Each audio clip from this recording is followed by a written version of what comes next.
Bismillahirrahmanirrahim. Assalamualaikum warahmatullahi wabarakatuh.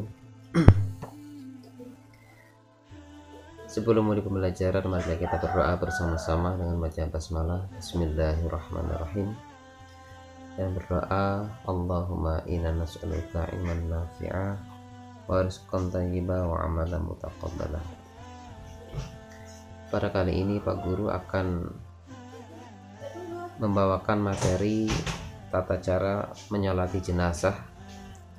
Ini materi kaitannya dengan kepengurusan jenazah ya, dari kelas 11 SMA.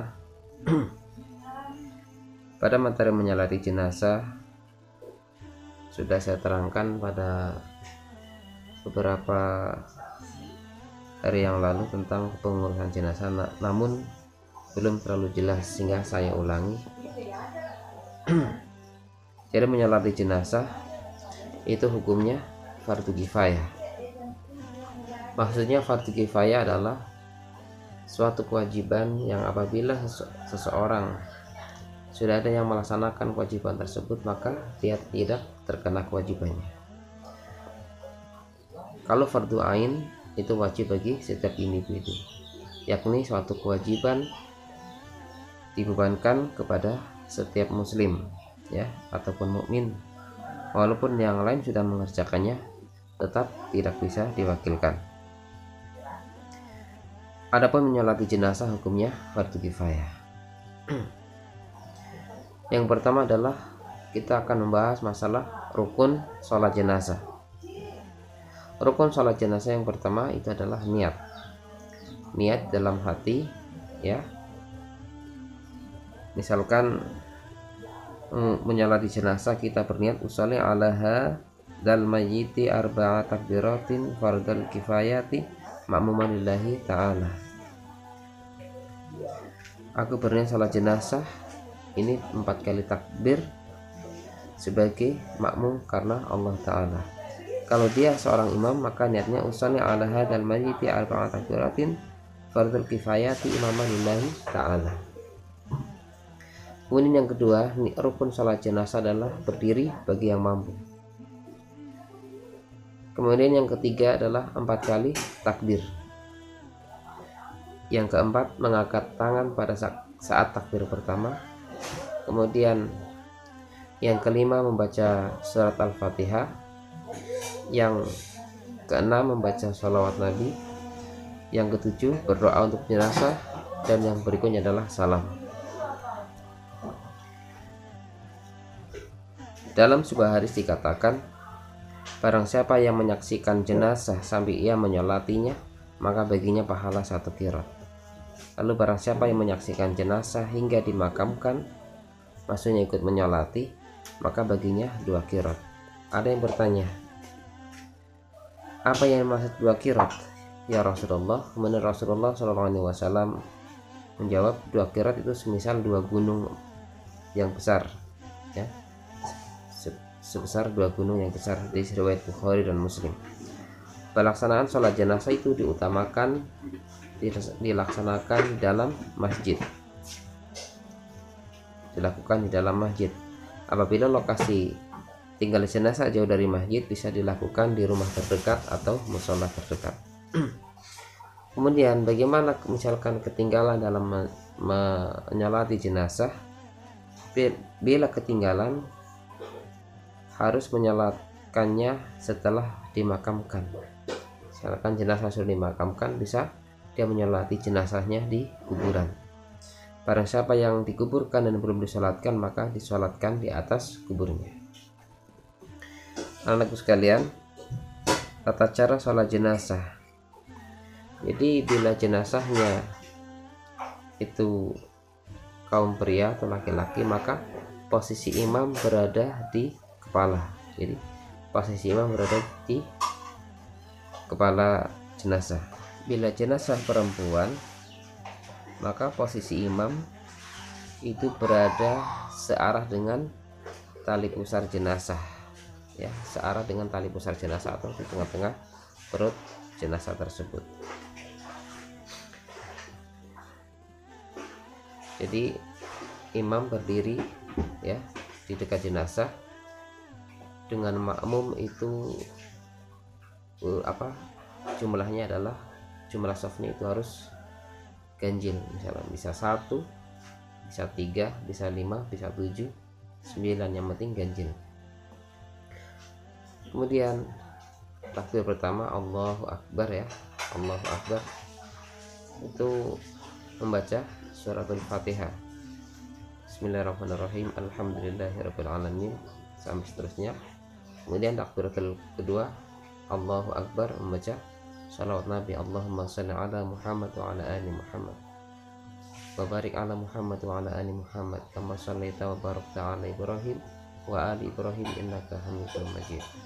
Kemudian takbiratul ketiga Allahu Akbar membaca doa. Kalau doa untuk laki-laki Allahumma ighfir lahu warhamhu wa'afihi wa'fu anhu. Bila doa untuk mayat perempuan Allahumma ighfir laha warhamha wa'afihi wa'fu anha. Itu bacaannya. Kemudian catatan penting seputar pelaksanaan sholat jenazah. Di dalam menyolati jenazah, bacaannya tidak perlu dikeraskan, cukup dibaca dengan sir. Artinya sir itu tidak keras ya. Standar tidak keras di sini adalah hanya terdengar oleh diri sendiri saja, sedangkan orang yang ada di samping kita tidak mendengarkannya. Kemudian yang kedua, disunahkan untuk mengangkat tangan setiap kali takbir. Yang ketiga, tidak diperbolehkan menunaikan sholat jenazah pada 3 waktu, jadi dilarang. Yang pertama, ketika matahari terbit hingga naik setinggi tombak. Kemudian ketika matahari sepenggala hingga tergelincir mau terbenam ya. Dan yang ketiga, ketika matahari condong ke barat hingga terbenam. Maksudnya tadi yang kedua, ketika matahari sepenggala itu di tengah-tengah, saat tengah hari hingga hendak tergelincir. Bagi kaum wanita diperbolehkan untuk menunaikan sholat jenazah secara berjamaah dan juga boleh sendirian atau munfarid. Bagi perempuan diperbolehkan untuk menunaikan sholat jenazah secara berjamaah maupun munfarid atau sendirian. Alasannya dahulu Aisyah radhiyallahu anha pernah menyalatkan jenazah Sa'ad bin Abi Waqqas secara sendirian. Apabila terkumpul lebih dari 1 jenazah dan terdapat mayat laki-laki dan perempuan, maka boleh disalatkan secara berjamaah. Kemudian bacaan apabila jenazah banyak, maka dhamir kata hu diganti dengan hum untuk laki-laki atau laki-laki serta perempuan ya, dan hunna untuk perempuan. Itu bila banyak jenazahnya. Saya ulangi, apabila jenazahnya banyak, maka kata dhamir hu itu diganti dengan hum untuk laki-laki serta perempuan ya. Kemudian hunna untuk perempuan. Jadi Allahumma ighfir lahum warhamhum wa'afihi wa'fu anhum, Allahumma la tahrimna ajrahum wa la taftina ba'dahum waghfir lana wa lahum. Apabila seseorang masbuk setelah imam salam ya, misalkan mau ikuti sholat jenazah tapi imam sudah salam, artinya masbuk ketinggalan, maka dia meneruskan sholatnya sesuai dengan sifatnya.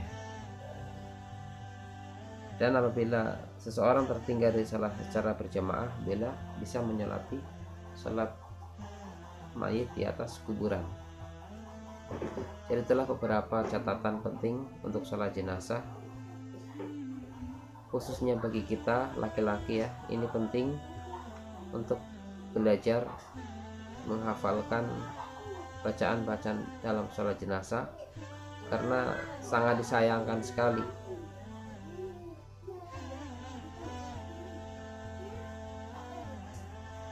sangat disayangkan sekali apabila kita sebagai seorang anak tidak bisa menyolati jenazah orang tuanya atau keluarga kita terdekat. Dan saya harapkan untuk siswaku menghafalkan ya tata cara sholat jenazah dari bacaan takbir kedua ataupun ketiga. Mudah-mudahan materi singkat ini bisa bermanfaat buat kita semua. Tentunya masih banyak kekurangan. Silahkan bila ada pertanyaan atau masukan, tulis di kolom komentar di bawah ini. Sekian, assalamualaikum warahmatullahi wabarakatuh.